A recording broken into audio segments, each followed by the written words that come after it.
All right. Good morning. Motivation Monday, Motivated Monday.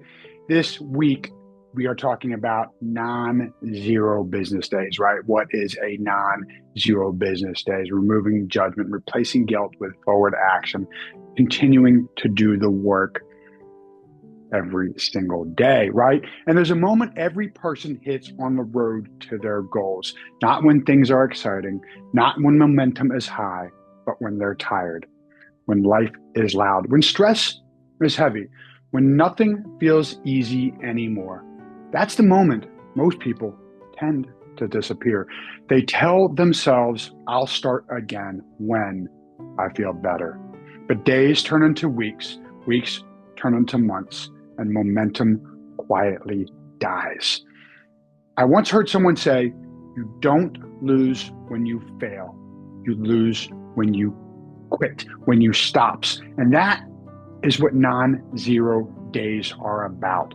A non-zero day doesn't mean you crushed it. It means you move forward, even if it was ugly, even if it was small, even if it was hard. One call, one page, 5 minutes, one uncomfortable step, because progress doesn't care how you feel. It only cares if you showed up.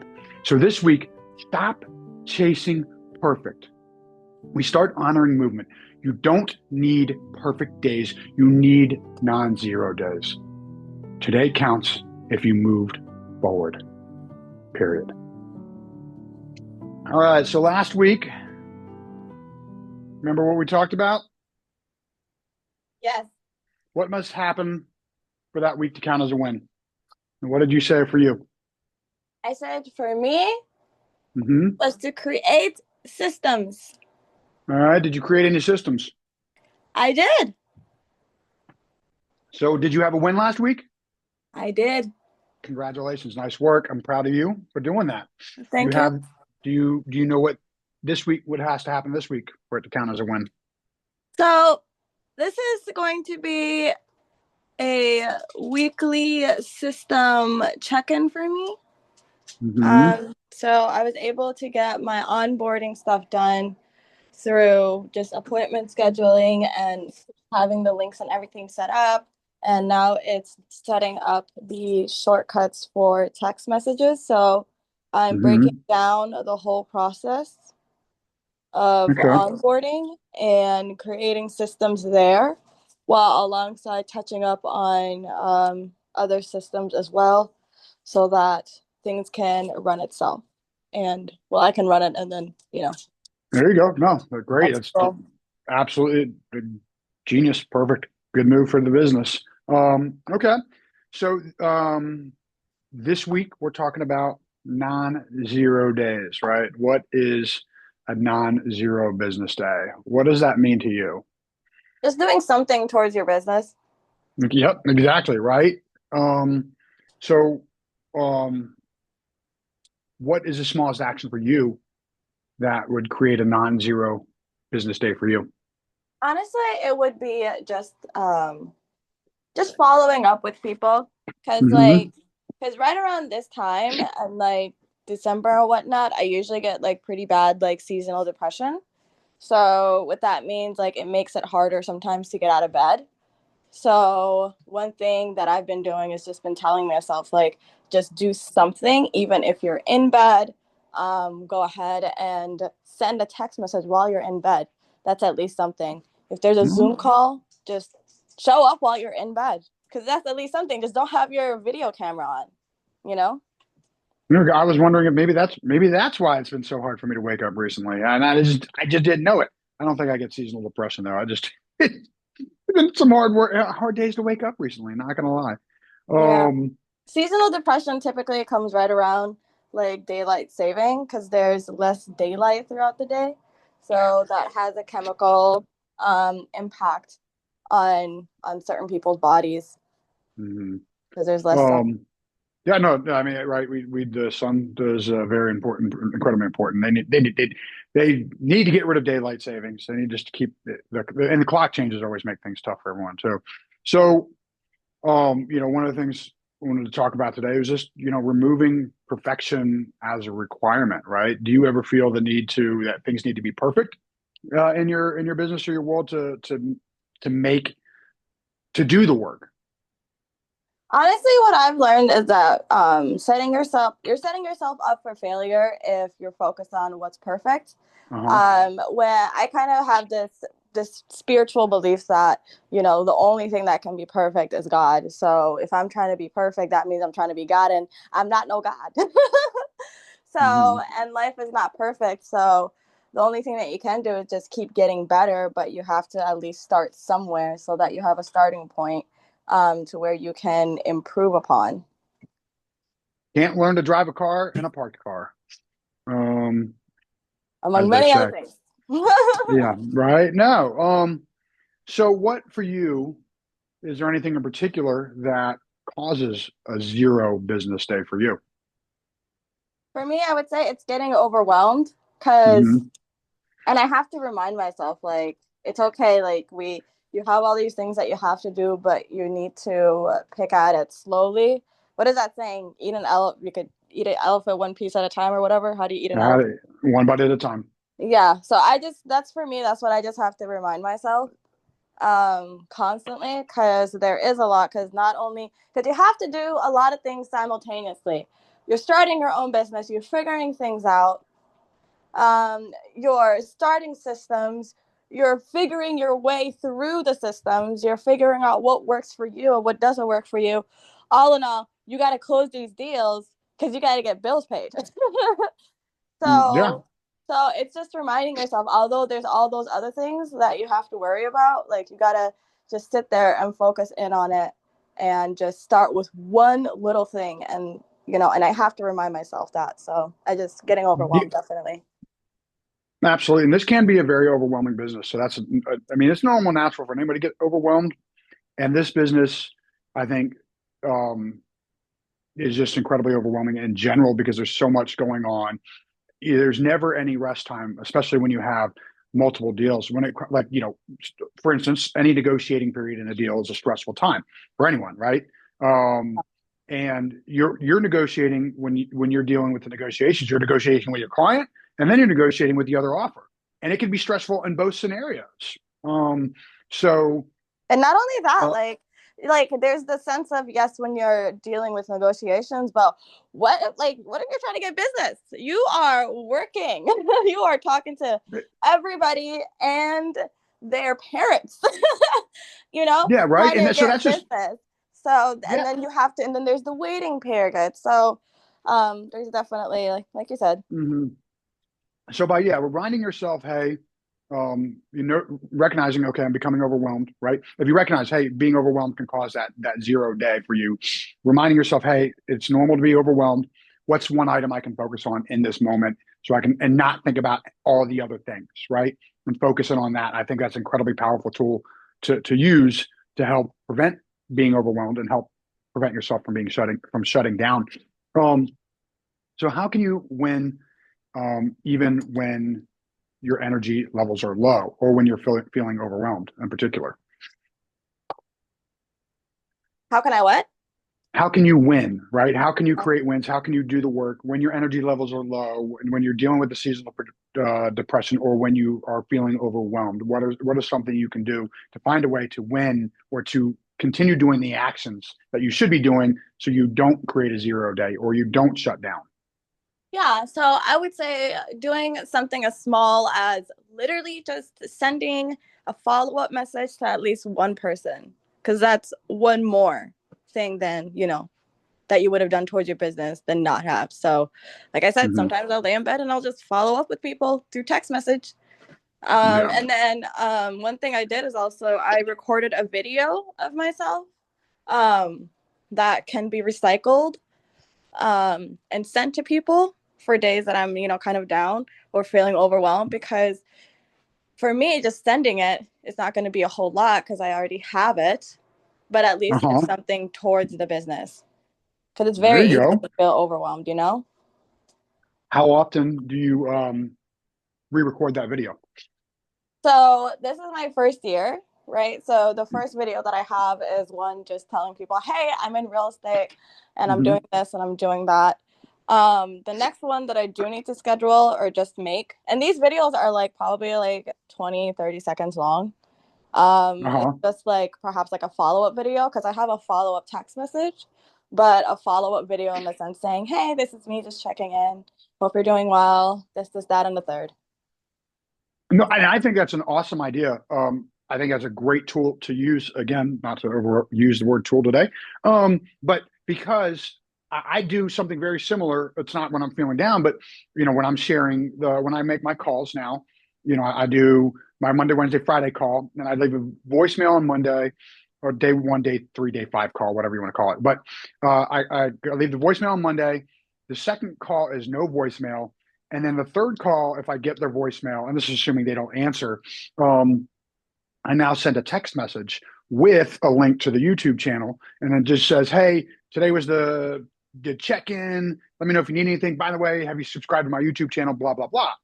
Right, and the reason I asked how often you change the video is because I make sure I change the text um, every so often, so I'm not sending that same text message each from this quarter to the next quarter. Because let's say Fati didn't answer her phone last quarter, and then she sees the exact same text this quarter, then it's there's no change, right? So I'm clearly just copy and pasting. So anyway, that was just the reason I thought about that. So I think that like I do something similar, just in a different part of my business where it's a copy and paste. So I think definitely use that video because hey, people see you, they respond to that.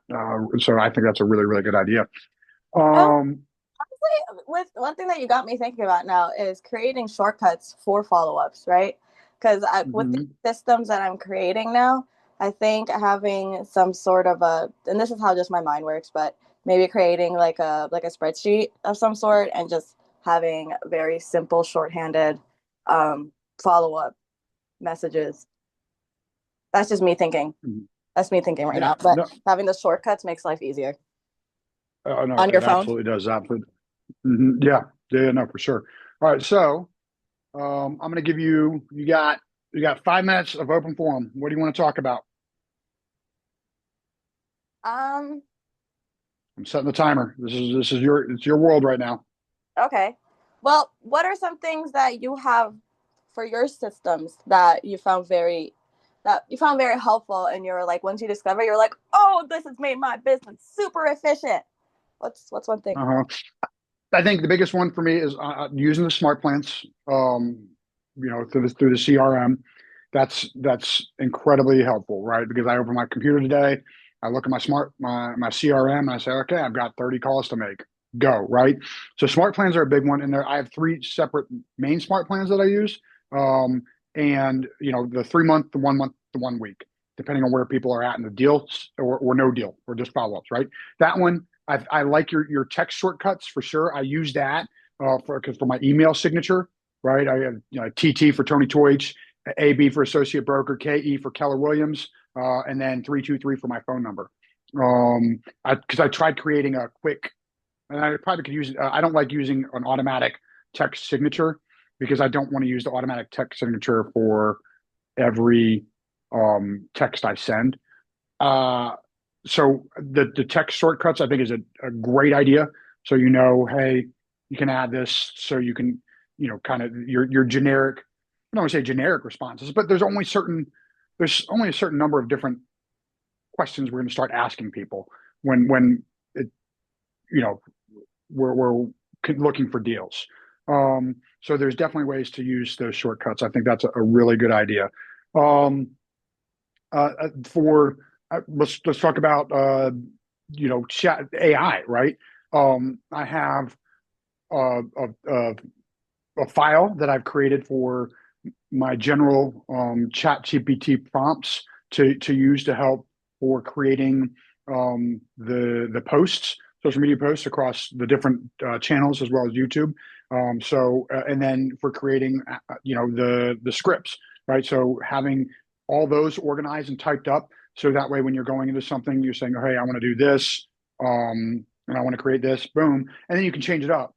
So I think that's a great shortcut as well. to have those ready and ready to go instead of having to retype them every single time. Okay, so just so that I have this correct, you use for social media, you use to automate your social media processes, you use the AI. And then for your follow-ups, you said you use shortcuts for your email signature and some generic responses, or not generic, but what you find yourself saying the most or Yeah, asking well, people the no, most yeah, for texts, questions. right? For text, I don't have for not for email. For text, I have just short text shortcuts for my signature, right? To type that up quick. Um, but you could absolutely. I was suggesting, hey, you could add shortcuts for. Oh, are you interested in making a change, right? Like that's a question we're going to ask, right? In a perfect world, what's your timeline, right? That's a general, right? So if you have text shortcuts for that, that would be incredibly helpful. For AI, I specifically have a file where I use copy paste um, to uh, for my prompts for creating the posts for social media. Not necessarily, it does not for scheduling. It's just for creating the posts. I have certain shortcuts, and then I'll say based around this neighborhood, and then I'll insert like I'll say based on this neighborhood and this chat here, and then this is whatever the subject of the video. I'll insert that, create a post for Facebook, Instagram, TikTok, and Facebook, whatever the four major ones are, um, with these parameters, right? So that way it just kind of helps create it each time, and then I can modify it from there. Does that make sense? Yes. So that's for your social Okay. media. And then the other one, so for just the real estate aspect in the sense of like engaging with people and just things that you found yourself doing. Like, so for that, that's the smart plans. Are there any other systems that you utilize? The main one is Smart Plans. I should be doing my weekly email, right? Once you have your email lists, I have templates created already, so I can just copy paste, drag and drop, change pictures out, change the subject line, and send that out regularly as well. So templates, I would say, for if you're doing some sort of campaign follow up with emails and creating custom emails, using templates and creating templates is the is what I would suggest for that. All right, 5 minutes of open forum is up today, so we can talk more about that later. I'm sure we'll find some time to connect here shortly. So I'm going to leave you. Any other final questions before I give us our outro for the day? I would say just going more in depth about as a new agent, what are like the important things to have in place so that later down the line, some of the things like emails or who you know what I mean, like just things of that nature would come as the business foundation is solidified. So Mm-hmm. just some as a newbie, like what are some essentials that I need right now? Your I would say your systems, absolutely. How well you put your data, the information in your database. That is like getting good at phone number, address, email, right? All the major, the big, those big items. And then being diligent about taking notes every single time you talk to someone in your database, right? If you're good about getting that information, getting to know them that way, and then your follow-up systems, like, right? Um, as a new, because if you get good, if you have 10 people or 50 people in your database and you're good at organizing that with that information, then that's going to be incredibly powerful, because in 5 or 10 years, if you have 200, 300, 500, 1,000 people in your database and you don't have a solid system for keeping track of that information, then you're going to be reactive versus proactive when it comes to your business, right? It's like, oh, what's coming at me?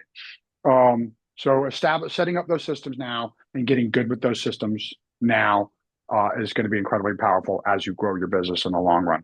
Cool. Yes, thank you. I really appreciate that because when we Uh, started talking uh, about emails, I got overwhelmed. So just starting off with that small, you know, that note about just the database that I uh-huh. can start and like be consistent with. So I appreciate that. There you go. All right. Well, then what happened to this? Oh, here we go. All right. So then I'm gonna do my little closing here that I put together. As we close today, I want you to remember this: the hardest part of any journey isn't starting; it's continuing pushing. It's continuing when life pushes back, when you're exhausted, when stress piles up, when it feels like everyone else is passing you by. That's when 0 days sneak in. Days where guilt replaces action, days where quitting feels easier than trying. But here's the truth: every time you choose one small action instead of nothing, you keep the fire alive. You don't need to win big every day. You just need to not stop. The, the smallest step still moves you forward, and forward is everything. So when you wake up tired this week, when you wake up tired any day, when you have that seasonal depression, don't ask, can I do everything? Ask, what is one thing I can do today? Then do that. Because long-term success isn't built on perfect weeks. It's built on people who refuse to let a day go by without moving. No 0 days, no lost momentum, no giving up on yourself. You're still in this, and that's how you win. Stay motivated. Bang. That's all I got. Kitty bang bang. Bang, bang. Bang bang. Bang, bang. All right. Miss Fati, I'm going to stop recording here real quick. Let's see here. Where is the stop recording? Oh my gosh, I wasn't recording. No, I wasn't.